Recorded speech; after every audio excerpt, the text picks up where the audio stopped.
안녕하세요, 박대리입니다. 요즘 자극적인 음식들만 먹었더니 먹고 싶은 음식이 없습니다. 뭔가 혀가 지치는 느낌이라 리셋이 필요했습니다. 리셋은 또 이북 음식 아니겠습니까? 이곳은 서울시 양천구 목동에 위치한 개성집입니다. 오목교역과 목동역에서 도보 10분 정도 거리에 위치해 있는 식당인데요.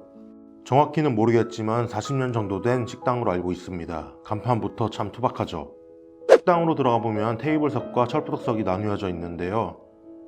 요즘 시대에 철푸덕석이 많다는 것은 단골인 어르신들이 많다는 뜻으로 해석할 수 있을 것 같습니다. 메뉴판입니다. 메뉴는 5가지입니다. 제가 좋아하지 않는 메뉴가 단 한 가지도 없습니다.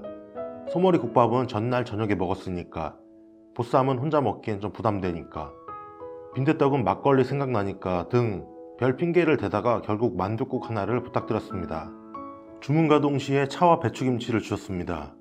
김치는 젓갈향이 있고 그다지 달달하지 않고 온도까지 미지근한 것이 엄마가 김치 좀 담가 놓으시고 좀 익힌다고 내놓은 김치를 먹는 느낌이었습니다. 기다린 지 10분 9,000원짜리 만둣국이 나왔습니다. 완전 뽀얗지도 완전 맑지도 않은 국물에 만두 5덩어리가 들어간 정말 투박해 보이는 한 그릇이었는데요. 화려하면서 실속 없는 것보다는 투박하지만 실속 있는 것이 낫죠. 그러니까 결론은 투박한 남자 박대리 중매에 환영합니다. 국물 맛은 고수까진 아니고 살짝 고소한 정도? 농도가 짙지 않은 쌀뜨물급으로 전혀 부담이 없는 맛입니다. 만두도 자글자글한 것이 예쁘게 빚은 보편적인 모양은 아니었는데요. 크기는 숟가락과 비교해보면 아시겠지만 엄청나게 큽니다. 저 같은 돼지터리언조차 한 입에 감당이 안 되었습니다. 겉모습만 보고 판단하면 안 되는 것은 학창시절 시인 신동엽 선생님의 시 껍데기는 가라를 공부해왔기에 익히 알고 있습니다. 만두소는 돼지고기, 표고버섯, 채썬 애호박, 부추로 가득 차 있는데요.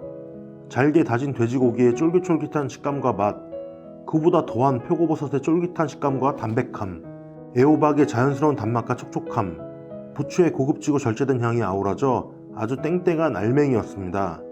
표고 향이 정말 좋더라고요. 표고가 들어간 만두는 흔하지 않은데 부산 대신동의 편의방이라는 식당에서 먹은 만두 이후로 2번째인 것 같습니다. 만두피는 살짝 두께감이 좀 있는 편인데 덕분에 쫄깃쫄깃한 것이 만두국이지만 수제비 같은 느낌으로도 먹을 수 있었습니다. 이북식 만두하면 가장 떠오르는 식재료는 사실 두부인데요. 촉촉함과 강력한 고소함을 담당하는 두부는 없었습니다. 그래서 맛으로 보면 만두를 너무나 좋아하지만 국밥끈이나 짜장끈처럼 길진 못합니다, 제가. 그래서 짧은 시간에 이북식이다 라는 만두 느낌은 크게 없었습니다.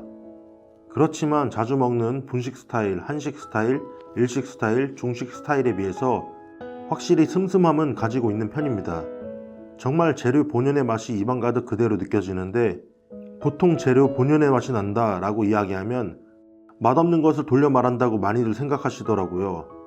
그런 것이 아니라 정말 천연 재료를 사용해 고급스럽게 맛있습니다. 그리고 만두 5알이었지만 푸짐한 국밥을 한 그릇 먹은 듯 든든했습니다. 총평을 하자면 15년 동안 먹고 싶은 만두라고 이야기하고 싶습니다. 자극적이지 않아 쉽게 물리지 않을 것 같고 탄단지 영양소의 비율도 체감상 굉장히 훌륭해 보이는 것이 주식으로 먹어도 되겠다 싶더라고요. 물론 말이 그렇다는 것입니다. 밥장. 그 정도로 와닿는 소박하고 투박한 한 그릇이었습니다. 앞으로도 가없는 리뷰는 계속 될 테니까요. 구독과 좋아요 부탁드립니다. 이상 박대리였습니다.